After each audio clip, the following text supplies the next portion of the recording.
नमस्कार दोस्तों, study with Madan Verma channel में आप सभी का स्वागत है। हमारे द्वारा परीक्षा वाणी की वस्तुनिष्ठ सामान्य अध्ययन की वीडियो सीरीज़ प्रारंभ की गई थी और ये आज उस वीडियो सीरीज़ का तीसरा लेक्चर है। इससे पहले कि 2 लेक्चर पढ़ाए जा चुके हैं। यदि आपने उन दोनों लेक्चरों को नहीं देखा है तो मेरा ये मानना है कि पहले आप उन दोनों लेक्चरों को देख लीजिए, तब जाके इस तीसरे लेक्चर को देखिए, क्योंकि पूरी वीडियो सीरीज़ आपको एक क्रम श्रृंखला के आधार पर पढ़ाई जा रही है और जो भी आपको वीडियो दी जा रही है वो आपको एक चैप्टर वाइज वीडियो प्रदान की जा रही है। तो आप इस वीडियो सीरीज़ को शुरू से देखेंगे तो आपके लिए ज़्यादा बेहतर होगा। और हमारे इस चैनल पर यदि आप नए हो तो इस चैनल को सब्सक्राइब कर दीजिए, वीडियो को लाइक कर दीजिए और यदि आपका कोई क्वेश्चन हो तो हमारे इस कमेंट बॉक्स में ज़रूर लिखिएगा। तो चलिए दोस्तों, बिना समय गंवाए शुरू करते हैं आज का ये वीडियो। तो आज का पहला प्रश्न है, लिखित संविधान की अवधारणा ने सर्वप्रथम कहाँ जन्म लिया। ठीक है, लिखित संविधान की अवधारणा ने सर्वप्रथम कहाँ जन्म लिया था। तो इसका सही आंसर क्या हो जाएगा, बी, संयुक्त राज्य अमेरिका में। यानी लिखित संविधान पहली बार कहाँ लिखा गया था दोस्तों, तो ये संयुक्त राज्य अमेरिका में लिखा गया था। चलिए अगला प्रश्न देख लेते हैं। अगला प्रश्न है, भारत में संघवादिता व्यवहारिक नहीं है। कथन है इसका कि भारत में संघवादिता व्यवहारिक नहीं है और कारण क्या है, तो यह है भारत एक संघीय राज्य नहीं है। ठीक है, इसका सही आंसर क्या हो जाएगा, इसका सही आंसर हो जाएगा सी, यानी ए सही है किंतु आर गलत है। यानी भारत में एक संघवादिता व्यवहारिक नहीं, ये कथन सही है। जबकि ये क्या कह रहा है कि भारत एक संघीय राज्य नहीं है, जबकि आप भारतीय संविधान का पहला ही अनुच्छेद उठाकर देखेंगे तो उसमें लिखा गया है कि भारत राज्यों का संघ है। ठीक है, तो इस प्रकार से ये कथन कारण इसका गलत हो जाता है। चलिए अगला प्रश्न देखते हैं। अगला प्रश्न है, संविधानेतर अधिकार का अर्थ है। संविधानेतर अधिकार का अर्थ है, तो इसका सही अर्थ क्या हो जाएगा, इसका सही अर्थ है वह शक्ति जो संविधान सम्मत नहीं है। ठीक है, इसका सही आंसर है कि वह शक्ति जो संविधान सम्मत नहीं है वह संविधानेतर अधिकार का अर्थ है। यानी जो अधिकार हमें संविधान में नहीं दिए गए हैं, संविधान से अलग है जो अधिकार हमें, वह संविधान सम्मत, ठीक है, उसे संविधानेतर अधिकार कहते हैं। ठीक है, चलिए अगला प्रश्न देखते हैं। नीचे कथन दिया गया है, ए, राजनीतिक दल लोकतंत्र के जीवन रखते हैं। राजनीतिक दल लोकतंत्र के जीवन रखते हैं और कारण है कि लोग खराब शासन के लिए सामान्यतः राजनीतिक दलों को कोसते हैं। ठीक है, तो इसका सही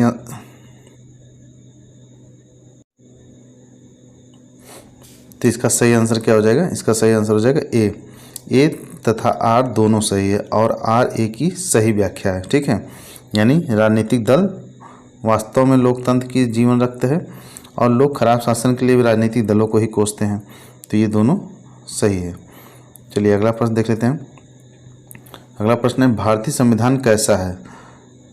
कठोर है, लचीला है, न ही कठोर है न ही लचीला है, अंशतः कठोर है और अंशतः लचीला है। तो इसका सही आंसर क्या हो जाएगा, डी। ठीक है, ये अंशतः कठोर है और अंशतः लचीला है। ठीक है, अगला प्रश्न है, भारतीय संविधान अधिक कठोर तथा अधिक लचीले के मध्य एक अच्छा संतुलन स्थापित करता है। यह किसका कथन है। ठीक है, भारतीय संविधान अधिक कठोर तथा अधिक लचीले के मध्य एक अच्छा संतुलन स्थापित करता है, यह किसका कथन है। तो यह कथन है आपका केसी वियर का। ठीक है, केसी वियर का कथन है। चलिए अगला प्रश्न देखते हैं।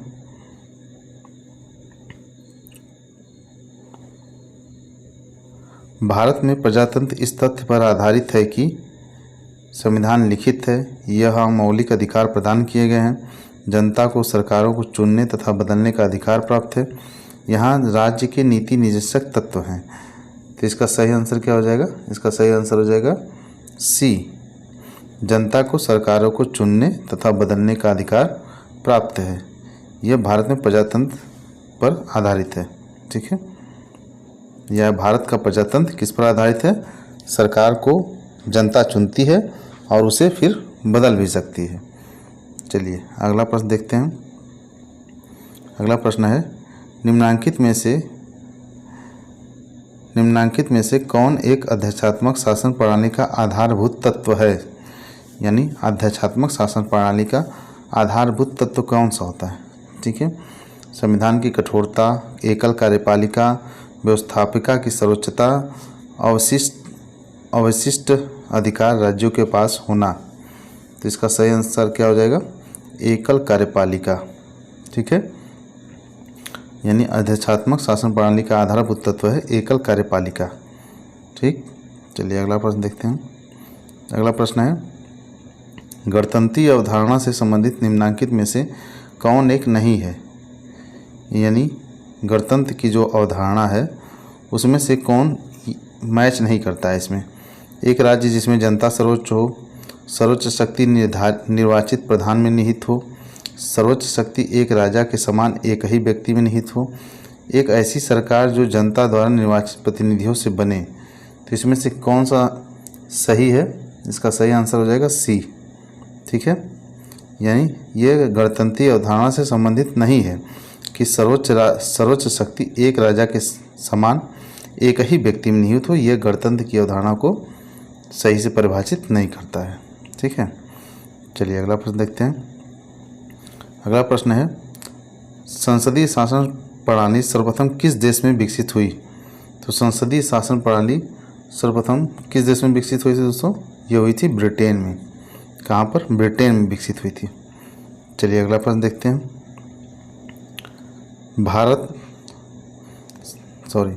किसने कहा था भारत एक अर्ध संघात्मक राज्य है। किसने कहा था कि भारत एक अर्ध संघात्मक राज्य है। तो ये कथन किसका था, ये कथन था केसी वियर का। किसका था दोस्तों, केसी वियर का। चलिए अगला प्रश्न देखते हैं। भारत में राजनीतिक सत्ता का प्रमुख स्रोत कौन है। तो भारत में राजनीतिक सत्ता का प्रमुख स्रोत कौन है दोस्तों, चलिए उत्तर देखते हैं। तो भारत में राजनीतिक सत्ता का प्रमुख स्रोत है जनता। कौन है दोस्तों, इसका सही आंसर क्या हो जाएगा, इसका सही आंसर हो जाएगा जनता है। ठीक, अगला प्रश्न देखते हैं। संसदात्मक शासन व्यवस्था में न्यायपालिका का कार्यपालिका पर नियंत्रण होता है। संसदात्मक शासन व्यवस्था में क्या स्थिति होती है, इसका सही आंसर हो जाएगा कि विधायिका का कार्यपालिका पर नियंत्रण होता है। ठीक है, विधायिका का कार्यपालिका पर नियंत्रण होता है। यह संसदात्मक शासन व्यवस्था का प्रमुख तत्व है। चलिए अगला प्रश्न देखते हैं। निम्नलिखित कथनों पर विचार कीजिए। भारत एक लोकतांत्रिक राज्य व्यवस्था है। भारत एक प्रभुसत्ता संपन्न राज्य है। भारत में लोकतांत्रिक समाज है। भारत एक कल्याणकारी राज्य है। तीन में से दिया गया है कि कौन कौन से कथन सत्य हैं। ठीक है, तो इसका सही आंसर क्या हो जाएगा, इसका सही आंसर हो जाएगा डी, यानी कि ये चारों कथन सही है। ठीक है, भारत एक लोकतांत्रिक राज्य भी है, एक प्रभुसत्ता संपन्न राज्य भी है, यहाँ लोकतांत्रिक समाज भी है और एक कल्याणकारी राज्य भी है। चलिए अगला प्रश्न देखते हैं। निम्नलिखित भारतीय राज्यों का उनके निर्माण के अनुसार कालानुक्रम बनाएं तथा अंत में दिए गए कूट का प्रयोग करते हुए सही उत्तर का चयन कीजिए। ठीक है, यानी कि किस राज्य का सबसे पहले निर्माण हुआ था, फिर क्रम श्रृंखला के आधार पर आपको बताना है कि किस राज्य का कब कब निर्माण हुआ था। तो इसका सही आंसर क्या हो जाएगा, इसका सही आंसर हो जाएगा बी। ठीक है, 4, 2, 1 और 3, यानी सबसे पहले निर्माण किसका हुआ था, ये हुआ था सिक्किम का, फिर आपका हुआ था अरुणाचल प्रदेश, फिर उसके बाद छत्तीसगढ़, फिर लास्ट में झारखंड। ठीक है, चलिए अगला प्रश्न देख लेते हैं। राज्य पुनर्गठन आयोग ने 1 नवंबर 1956 को कितने राज्य तथा कितने संघ राज्य बनाए थे। तो राज्य पुनर्गठन आयोग ने 1 नवंबर 1956 को कुल 14 राज्य और 6 संघ राज्य बनाए थे। ठीक है, तो इसका सही आंसर क्या हो जाएगा, ए, यानी कुल 14 राज्य और 6 संघ राज्य बनाए थे। ठीक है, चलिए अगला प्रश्न देखते हैं। भारत में संघ राज्यों का प्रशासन होता है। तो भारत में संघ राज्यों का प्रशासन किसके द्वारा चलाया जाता है दोस्तों? तो ये चलाया जाता है राष्ट्रपति के द्वारा। किसके द्वारा? राष्ट्रपति के द्वारा ये संघ राज्य का शासन चलाया जाता है। ठीक है, चलिए अगला प्रश्न देखते हैं। अगला प्रश्न है सूची 1 को सूची 2 से सुमेलित करना है। ठीक है, देखिए एक तरफ राज्य दिए गए हैं और दूसरी तरफ अस्तित्व में आने का वर्ष उनका दिया गया है। ठीक, तो चलिए दोस्तों इसको मैच करा देते हैं हम लोग। पहले इसका सही आंसर क्या हो जाएगा? नागालैंड कब बना है? तो नागालैंड आपका बना है सन 1962 में। ठीक है, नागालैंड बना है 1962 में। आपका झारखंड बना है सन 2000 में, जैसा कि आप लोग जानते हैं। झारखंड, उत्तराखंड और आपका छत्तीसगढ़, ये तीनों राज्य जो है सन 2000 में बने थे। और इसके साथ ही साथ आपका तेलंगाना राज्य का गठन हुआ था 2014 में और सिक्किम का गठन हुआ था 1975 में। ठीक है, तो इस प्रकार से आप लोग देख सकते हैं नागालैंड 1962, झारखंड 2000, तेलंगाना 2014 और सिक्किम 1975 में। बी। ठीक है, चलिए अगला प्रश्न देख लेते हैं। अगला प्रश्न है नीचे दिए गए राज्यों को भारत संघ के संपूर्ण राज्य का दर्जा प्राप्त होने का सही कालानुक्रम कौन सा है? ठीक है, यानी इन सभी राज्यों को इनके गठन के कालानुक्रम के अनुसार आपको व्यवस्थित करना है। ठीक है, यानी सबसे पहले किस राज्य का गठन हुआ, उसके बाद फिर उसके बाद, इस तरह से। ठीक है, तो इसका सही आंसर क्या हो जाएगा? इसका सही आंसर हो जाएगा बी। सबसे पहले नागालैंड का गठन हुआ था। अभी आप लोगों ने पढ़ा नागालैंड का गठन कब हुआ था? 1962 में। फिर हरियाणा गठन कब हुआ था? ये हुआ था आपका 1966 में।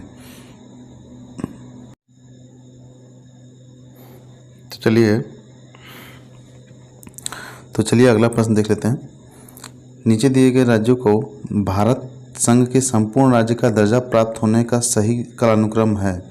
ठीक है, यानी सबसे पहले किस राज्य का गठन हुआ, उसके बाद किस राज्य का गठन हुआ, इस आधार पे उनके निर्माण वर्ष के आधार पे। ठीक है, तो इसका सही आंसर हो जाएगा बी। ठीक है, तो नागालैंड का, जैसा कि आप लोगों ने अभी अगले क्वेश्चन में पढ़ा था, नागालैंड का निर्माण हुआ था 1962 में। हरियाणा आपका बना था 1966 में। सिक्किम बना था आपका 1975 में। ठीक है, और आपका अरुणाचल प्रदेश ये बना था लास्ट में 1987 में।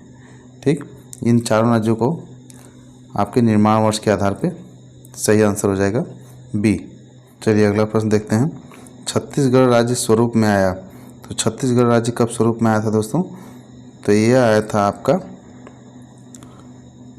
1 नवंबर सन 2000 को। ठीक है, छत्तीसगढ़ राज्य का स्वरूप कब आया था? 1 नवंबर सन 2000 को आया था। और 9 नवंबर को आया था आपका उत्तराखंड। ठीक है, 9 नवंबर को किसका गठन हुआ था? तो ये उत्तराखंड का हुआ था। और 15 नवंबर को आपका किसका गठन हुआ था? 15 नवंबर को गठन हुआ था 15 नवंबर को किसका गठन हुआ था दोस्तों? तो 15 नवंबर का गठन हुआ था झारखंड का। ठीक है, सन 2000 में ये तीनों राज्य बने थे। चलिए अगला प्रश्न देख लेते हैं।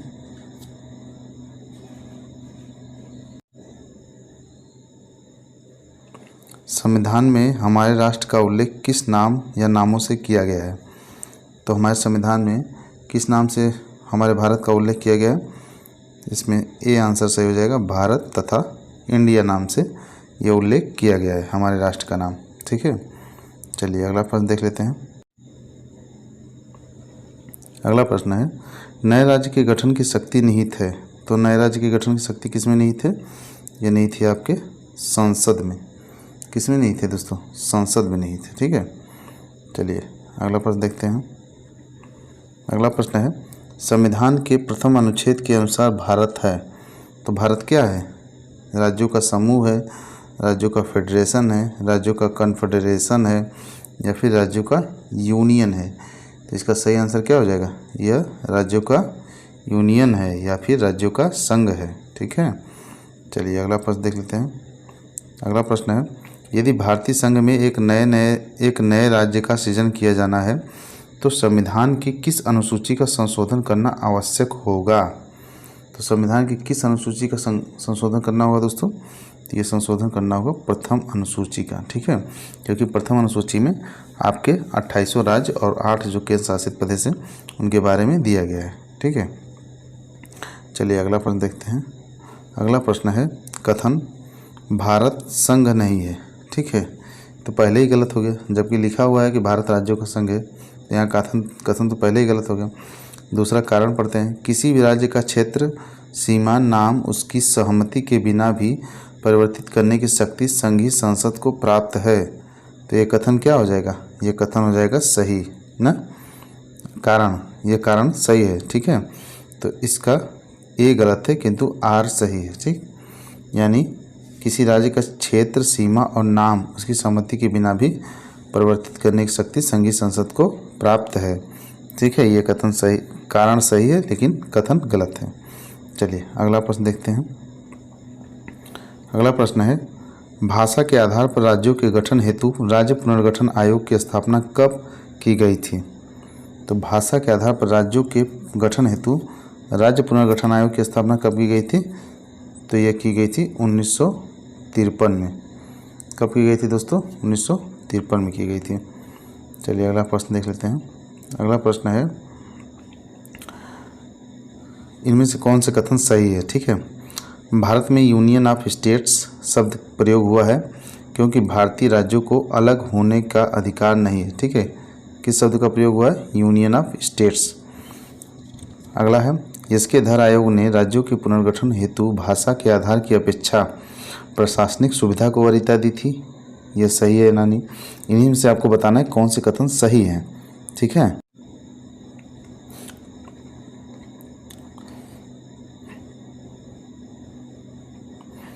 चलिए अगला है पंडित नेहरू, सरदार पटेल और पट्टाभी सीतारमैया की अध्यक्षता में कांग्रेस कमेटी राज्यों के पुनर्गठन में भाषाई आधार के पक्ष में नहीं थी, ठीक है। तो इनमें से बताना है आपको कौन कौन से कथन सही हैं और कौन कौन से कथन इसमें आपके गलत हैं, ठीक है। तो इसका सही आंसर क्या हो जाएगा? इसका सही आंसर हो जाएगा आपका सभी तीनों, यानी ये तीनों कथन आपके सही हैं, ठीक है। जो कथन अभी आप लोगों ने ऊपर पढ़ा था ये कि यूनियन ऑफ स्टेट शब्द का प्रयोग हुआ है और इसके धर आयोग ने राज्य पुनर्गठन आए थे तो भाषा के आधार की अपेक्षा प्रशासनिक सुविधा को वरीयता दी थी, ठीक है। और पंडित नेहरू, सरदार वल्लभ भाई पटेल, पट्टाभी सीतारमैया की अध्यक्षता में कांग्रेस कमेटी राज्यों के पुनर्गठन में भाषाई आधार के पक्ष में नहीं थी। ये तीनों कथन सही हैं, ठीक है। चलिए अगला प्रश्न देखते हैं। अगला प्रश्न है निम्नलिखित में से कौन सा कथन नए राज्यों के निर्माण के बारे में सही नहीं है, ठीक है, सही नहीं है। तो ये है संसद विधि द्वारा एक नए राज्य का निर्माण कर सकती है, ठीक है। दूसरा है इस प्रकार की विधि में संविधान की पहली अनुसूची और चौथी अनुसूची के संशोधन का प्रावधान होगा। सी है इस प्रकार की विधि को अनुच्छेद 368 के प्रयोजनों के लिए संविधान का संशोधन समझा जाएगा। डी है इस प्रयोजन के लिए विधेयक संसद में तब तक पूरा स्थापित नहीं किया जा सकता जब तक इसे उस राज्य के विधानमंडल को निर्दिष्ट नहीं कर दिया गया है जिसके क्षेत्र सीमाओं या नाम पर इसका प्रभाव पड़ता है। तो चलिए दोस्तों इसका देख लेते हैं कौन कौन सा आंसर सही है। इसमें पूछा गया है कि कौन राज्यों के निर्माण के बारे में कौन से कथन सही नहीं है, ठीक है। तो इसमें से आपका सी सही नहीं है, ठीक, ये सी सही नहीं है। इस प्रकार की विधि अनुच्छेद 368 के प्रयोजनों के लिए संविधान का संशोधन समझा जाएगा, ठीक है। यह संशोधन नहीं समझा जाएगा, ठीक है। 368 के तहत संविधान का संशोधन नहीं माना जाएगा, यह यहाँ होना चाहिए था, ठीक है। चलिए अगला प्रश्न देख लेते हैं। अगला प्रश्न है निम्नलिखित कौन से कथन सिक्किम के संबंध में सही है, ठीक है। तो यह 1975 में भारत का अभिन्न अंग बन गया था। इसे वनस्पति शास्त्रियों का स्वर्ग माना जाता है। इसके मुख्य निवासी लेप्चा लोग हैं। तो इसमें से कौन कौन से कथन सही हैं?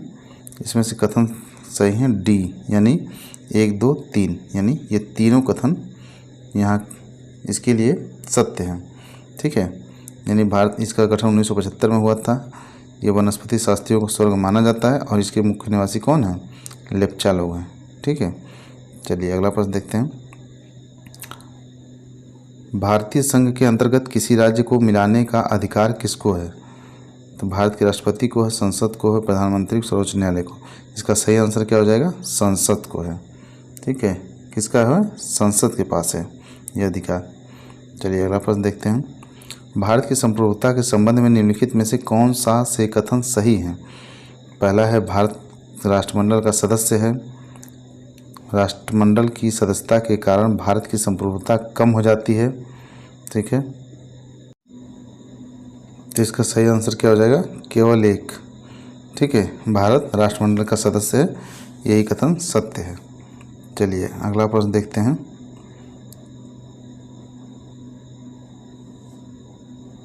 अगला प्रश्न है, निम्नलिखित में से किनको विधि के शासन के प्रमुख लक्षणों के रूप में माना जाएगा? ठीक है, तो शक्तियों के परिसीमन को, विधि की समझ क्षमता को, सरकार के प्रति जन उत्तरदायित्व को, स्वतंत्रता और नागरिक अधिकार को। ठीक है, तो इसमें से किसको सही माना जाएगा?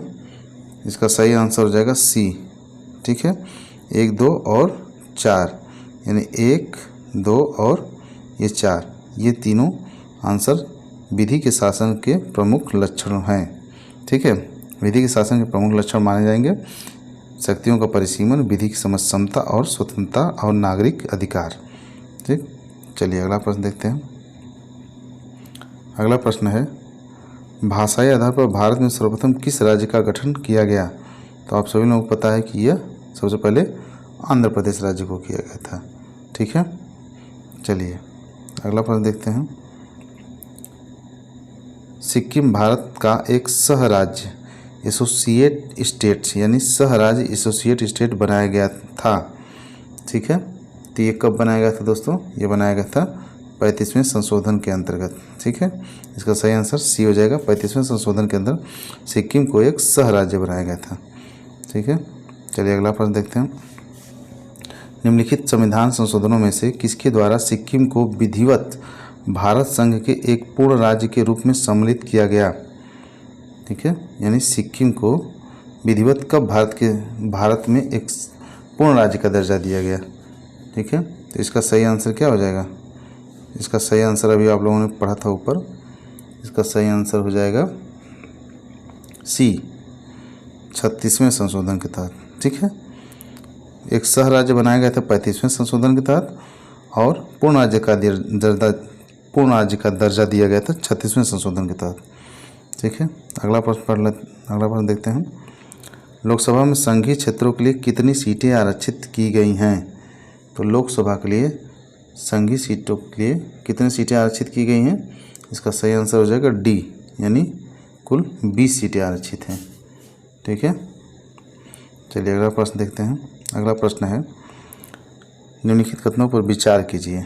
नागालैंड, असम, मणिपुर, आंध्र प्रदेश, सिक्किम, मिजोरम, अरुणाचल प्रदेश तथा गोवा की प्रादेशिक मांगों को देखते हुए भारत के संविधान में अनुच्छेद 371A से लेकर 371I अंतर्विष्ट किए गए। भारत तथा संयुक्त राज्य अमेरिका के संविधानों में 2 राजतंत्र, संघ और राज्य हैं, किंतु नागरिकता इकहरी है। कोई व्यक्ति जो देशीकरण द्वारा भारत का नागरिक है, कभी भी अपनी नागरिकता से वंचित नहीं किया जा सकता। ठीक है, तो आपको बताना है कि इन कथनों में से कौन से कथन सही हैं। ठीक है, कौन कौन से कथन इसमें आपका सही है? तो इसके सही आंसर क्या हो जाएगा? इसका सही आंसर हो जाएगा डी, केवल एक, यानी इसमें से केवल एक जो है वो सही है, जो कि पहला वाला है। ठीक है, चलिए अगला प्रश्न देख लेते हैं। अगला प्रश्न है, किस देश में दोहरी नागरिकता का सिद्धांत स्वीकार किया गया है? तो किस देश में दोहरी नागरिकता का सिद्धांत स्वीकार किया गया है? तो ये आप सभी लोगों को पता है कि ये संयुक्त राज्य अमेरिका में ऐसा प्रावधान है। वहाँ पर संयुक्त राज्य अमेरिका में दोहरी नागरिकता प्रदान की गई है, जबकि भारत में एकहरी नागरिकता प्रदान की गई है। ठीक है, चलिए, अच्छा, दोहरी नागरिकता के तात्पर्य आप लोग समझ जाइए कि एक जो कि पूरे भारत की यानी केंद्र सरकार की नागरिकता है, और दूसरी जैसे आपका राज्य है तो वहाँ स्टेट की भी नागरिकता दी गई है। ठीक है, चलिए अगला प्रश्न देखते हैं। भारतीय नागरिकता नहीं प्राप्त की जा सकती है तो जन्म द्वारा, देशीकरण द्वारा, किसी भूभाग के सम्मेलन द्वारा, या फिर भारतीय बैंक में धन जमा करने द्वारा। इसका सीधा सा आंसर है भारतीय बैंक में धन जमा करने के आधार पर आप भारत की नागरिकता नहीं प्राप्त कर सकते। ठीक है, नहीं तो कोई भी यहाँ आकर जो है अपना धन जमा कर देगा और कहेगा कि हम भारत के नागरिक हैं, तो ऐसा संभव नहीं है। ठीक है, अगला प्रश्न देखते हैं। भारतीय संविधान निम्न में से कौन सी नागरिकता प्रदान करता है? तो यह एकल नागरिकता प्रदान करता है। कैसी नागरिकता प्रदान करता है? एकल नागरिकता प्रदान करता है दोस्तों। चलिए अगला प्रश्न देखते हैं। किसी व्यक्ति की भारतीय नागरिकता निलंबित की जा सकती है। कब कब उसकी निलंबित किया जा सकता है? यदि कोई व्यक्ति स्वेच्छा से दूसरे देश की नागरिकता ग्रहण कर लेता है। दूसरी कंडीशन है यदि वह नागरिकता के दायित्व से परिचित नहीं है। तीसरा है यदि भारत सरकार को यह विश्वास हो जाए कि नागरिकता छलपूर्वक प्राप्त की गई है। चौथा है यदि वह किसी विदेशी राष्ट्र से युद्ध के दौरान शत्रु की सहायता पहुंचाने की गतिविधि में लिप्त पाया जाता है। ठीक है, तो इसमें से कौन कौन से कथन सही है? इसमें से 1, 2 और 3 यानी सी इसका आंसर सही है। 1, 3 और 4 यानी 1, 3 और 4 इसके आधार पे आपकी नागरिकता निलंबित की जा सकती है। ठीक है, यदि आपने किसी स्वेच्छा से किसी दूसरे देश की नागरिकता ग्रहण कर लिया तो आपकी नागरिकता जा सकती है। यदि आप भारत सरकार को यह विश्वास हो जाए कि आपने जो नागरिकता प्राप्त की वह छलपूर्वक ली है, ठीक है, उस कंडीशन में भी आपकी नागरिकता छीनी जा सकती है। और तीसरा यह है कि यदि वह किसी विदेशी राष्ट्र से युद्ध के दौरान जो भी हो अगर शत्रु की सहायता पहुंचाता है तो भी उसकी नागरिकता छीन ली जाएगी। ठीक है, ऐसा तो होना ही चाहिए। चलिए अगला प्रश्न देख लेते हैं। भारतीय संविधान में शामिल इकहरी नागरिकता किस देश के संविधान से प्रेरित है? तो इकहरी नागरिकता किस देश के संविधान से प्रेरित है दोस्तों? ये प्रेरित है आपके ब्रिटेन से। ठीक है, ब्रिटेन में भी इकहरी नागरिकता प्रदान की जाती है। ठीक, चलिए अगला प्रश्न देखते हैं। निम्न में से किस स्थिति में किसी भारतीय व्यक्ति की भारतीय नागरिकता समाप्त हो सकती है? त्यागने पर, पर्यावसान पर, वंचित किए जाने पर, या फिर उपरोक्त सभी। तो इसका सही आंसर क्या हो जाएगा? उपरोक्त सभी, यानी इन तीनों कंडीशनों में भी आपकी नागरिकता छीनी जा सकती है। ठीक है, चलिए अगला प्रश्न देखते हैं। भारत में निम्नलिखित राज्यों के बनाने के सही कालानुक्रम की पहचान कीजिए। ठीक है, तो आंध्र प्रदेश कब बना था? ये बना था 1953 में। हिमाचल प्रदेश आपका बना था 1971 में।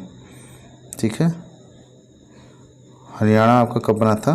तो हरियाणा बना था आपका 1966 में। ये बना था आपका 1971 में। ये बना था आपका 1953 में। ठीक है, और सिक्किम बना था आपका 1975 में। ठीक, चलिए अगला प्रश्न देखते हैं। भारत के संविधान के उद्देश्यों में से एक के रूप में आर्थिक न्याय का किसमें उपबंध किया गया है? आर्थिक न्याय। ठीक है, आर्थिक न्याय का उपबंध किस में किया गया है? ठीक, इसका सही आंसर क्या हो जाएगा? बी, यानी उद्देशिका और राज्य के नीति निर्देशक तत्व में आपका आर्थिक न्याय की बात की गई है। ठीक, चलिए अगला प्रश्न देखते हैं।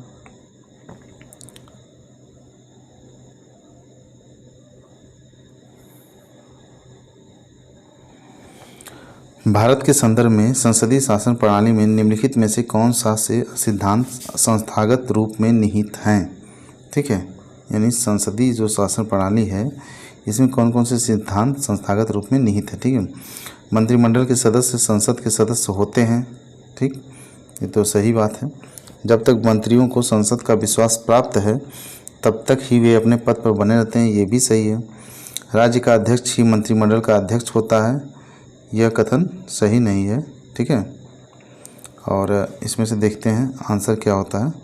इसका सही आंसर क्या हो जाएगा? इसका सही आंसर हो जाएगा ए, यानी केवल 1 और 2, ये और ये, यही दोनों सही हैं। ठीक है, तो राज्य का अध्यक्ष तो राष्ट्रपति होता है, लेकिन राष्ट्रपति को मंत्रिमंडल का अध्यक्ष नहीं बनाया जाता है। ठीक है, चलिए अगला प्रश्न देखते हैं। निम्नलिखित में से कौन सा कथन सही है? ठीक है, अध्यक्षात्मक शासन प्रणाली की विशेषता है, यानी अध्यक्षात्मक शासन प्रणाली के संबंध में कौन सा कथन सही है? तो पहला है कार्यकारिणी का प्रमुख राष्ट्रपति होता है। दूसरा है राष्ट्रपति अपने मंत्रिपरिषद का चयन स्वयं करता है। तीसरा है राष्ट्रपति व्यवस्थापिका को भंग नहीं कर सकता है। और चौथा है ऊपर वर्णित सभी तथ्य सही हैं। ठीक है, इसका सही आंसर हो जाएगा ऊपर वर्णित सभी तथ्य सही हैं। यानी अध्यक्षात्मक शासन प्रणाली की विशेषता क्या क्या है? पहली चीज़ की कार्यकारिणी का प्रमुख राष्ट्रपति ही होता है और राष्ट्रपति अपने मंत्रिपरिषद का चयन स्वयं करता है। और तीसरा है कि राष्ट्रपति व्यवस्थापिका को भंग नहीं कर सकता। ठीक, ये तीनों चीज़ें अध्यक्षात्मक शासन प्रणाली की विशेषताएं है। ठीक है, चलिए अगला प्रश्न देखते हैं। निम्नलिखित कथनों पर विचार कीजिए। जो राज्य की संवैधानिक सरकार वह है, यानी संवैधानिक सरकार किसको कहा जाएगा? जो राज्य की सत्ता के हित में व्यक्ति की स्वतंत्रता पर प्रभावकारी प्रतिबंध लगाती हो। पहली चीज़। दूसरी चीज़ है जो व्यक्ति की स्वतंत्रता के हित में राज्य की सत्ता पर प्रभावकारी प्रतिबंध लगाती है। तो इनमें से कौन सा कथन आपके हिसाब से सही होना चाहिए? इसमें से सही हो जाएगा हमारा आपका बी, यानी केवल 2। ठीक है, जो व्यक्ति की स्वतंत्रता के हित में राज्य की सत्ता पर प्रभावकारी प्रतिबंध लगाए वह जो है संवैधानिक सरकार कहलाएगी। ठीक है, चलिए अगला प्रश्न देखते हैं। अगला प्रश्न है निम्नलिखित में से कौन एक नए राज्यों के निर्माण के लिए संवैधानिक उपबंध नहीं है? निम्नलिखित में से कौन एक नए राज्यों के निर्माण के लिए संवैधानिक उपबंध नहीं है? किसी राज्य का क्षेत्र बढ़ाकर, किसी राज्य का क्षेत्र घटाकर, किसी राज्य का नाम परिवर्तित कर एक राज्य संघ राज्य क्षेत्र शामिल कर सकेगा। तो इसका सही आंसर क्या हो जाएगा? इसका सही आंसर हो जाएगा डी। ठीक है, ये जो है संवैधानिक उपबंध में नहीं है। ठीक, बाकी तीनों चीज़ें हैं। चलिए अगला प्रश्न देख लेते हैं। भारत के संविधान के अनुच्छेद 240 के अंतर्गत कुछ संघ राज्य क्षेत्रों के लिए विनियम बनाने की राष्ट्रपति की शक्ति के संदर्भ में निम्न में से कौन सा युग्म सही सुमेलित नहीं है? ठीक है, तो इसमें से सही आंसर क्या हो जाएगा? इसका सही आंसर हो जाएगा डी। 240(1) के घ में जो पांडुचेरी दिया गया है ये इसे मैच नहीं करता है। ठीक है, और बाकी सब सही है। चलिए अगला देख लेते हैं प्रश्न। भारतीय संविधान की प्रस्तावना में भारत को किस रूप में घोषित किया गया है? तो भारतीय संविधान की प्रस्तावना में भारत को क्या घोषित किया गया है? एक सार्वभौम समाजवादी धर्मनिरपेक्ष प्रजातांत्रिक गणतंत्र के रूप में। ठीक है, तो इसका कौन सा सही हो जाएगा? इसका सही हो जाएगा सी। ठीक है, सी नंबर ये सही हो जाएगा। चलिए अगला प्रश्न देख लेते हैं। निम्नलिखित कथनों में से कौन सा एक गलत है? गोवा को 1987 में पूर्ण राज्य का दर्जा प्राप्त हुआ। दीव खंबात की खाड़ी में एक टापू है। दमन और दीव को भारतीय संविधान का 56वें संशोधन द्वारा गोवा से अलग किया गया। दादर और नागर हवेली 1954 तक फ्रांसीसी औपनिवेशिक शासन के अंतर्गत थे। तो ये पूछ रहा है कि निम्नलिखित में से कौन सा एक कथन गलत है? ठीक है, तो इसका सही आंसर क्या हो जाएगा? डी। दादर और नागर हवेली 1954 तक फ्रांसीसी औपनिवेशिक शासन के अंतर्गत थे, ये कथन गलत है। ठीक है, चलिए अगला प्रश्न देख लेते हैं। भारत में दल विहीन प्रजातंत्र किसने प्रस्तावित किया है? तो भारत में दल विहीन प्रजातंत्र किसने प्रस्तावित किया था? ये किया था जयप्रकाश नारायण ने। ठीक है, चलिए अगला प्रश्न देख लेते हैं। अगला प्रश्न है भारत में संघीय व्यवस्था से संबंधित निम्न कथनों में से कौन सा सही है? तो इसमें से कौन कौन से कथन सही है? इसका सही आंसर हो जाएगा बी, यानी कि 1 और 2, यानी संविधान शासन की मूल संरचना के लिए एक संघीय व्यवस्था की प्रस्तावना करता है, यह सही है। और दूसरा सही है एकात्मक झुकाव का उसमें सशक्त मिश्रण है। ये दोनों कथन क्या हो जाएंगे? सही हो जाएंगे। चलिए अगला प्रश्न देखते हैं। विधि और स्वाधीनता के बीच सबसे उपयुक्त संबंध को निम्नलिखित में से कौन प्रतिबिंबित करता है? तो विधि और स्वाधीनता के बीच में सबसे उपयुक्त संबंध कौन है, कौन दर्शाता है? इसका सही आंसर क्या हो जाएगा? बी, यदि विधि नहीं है तो स्वाधीनता भी नहीं है। यही इसके सभी उपयुक्त संबंध को दर्शाता है। ठीक है, अगला प्रश्न है, निम्नलिखित कथनों में से कौन सा सही है? तो निम्नलिखित कथनों में से कौन सा सही है कि भारतीय संविधान अधिष्ठात्मक है? तो गलत ही है। भारत एक नाम मात्र का राजतंत्र, ये भी गलत है। भारत एक कुलीन तंत्र है, ये भी गलत है। भारत एक संसदात्मक प्रजातंत्र है, यही सही है। भारत एक संसदात्मक प्रजातंत्र है। ठीक है, चलिए अगला प्रश्न देख लेते हैं। भारतीय राजनीतिक व्यवस्था में इनमें से कौन सर्वोच्च है? तो इसमें से कौन सर्वोच्च है? इसमें सबसे सर्वोच्च क्या माना जाएगा? सर्वोच्च न्यायालय को, या फिर संविधान को, या फिर संसद को, या फिर धर्म को? तो इसमें से सबसे सर्वोच्च है आपका संविधान। हमारा भारतीय संविधान जो है ये सबसे सर्वोच्च माना जाएगा। ठीक है, चलिए अगला प्रश्न देख लेते हैं। निम्नलिखित में से किसने भारतीय संविधान की प्रस्तावना को हमारे संप्रभु प्रजातांत्रिक गणतंत्र की जन्म कुंडली कहा है? ये किसने कहा है? ये कहा है के.एम. मुंशी ने। ठीक है, इन्होंने कहा है कि हमारे संप्रभु प्रजातांत्रिक गणतंत्र की जन्म कुंडली है। कौन है जन्म कुंडली? तो ये भारत की प्रस्तावना या फिर उद्देशिका है। ठीक है, चलिए अगला प्रश्न देख लेते हैं। कथन है कि भारत की संघात्मक संरचना का मुख्य उद्देश्य इसकी बहुआयामी विविधताओं में से एक राष्ट्र का निर्माण करना और राष्ट्रीय एकता को संरक्षित करना था। ठीक है, कारण है विविधताओं के समंजन से एक सशक्त न कि कमज़ोर भारतीय राष्ट्रीयता का निर्माण हुआ है। इसका सही क्या आंसर होगा?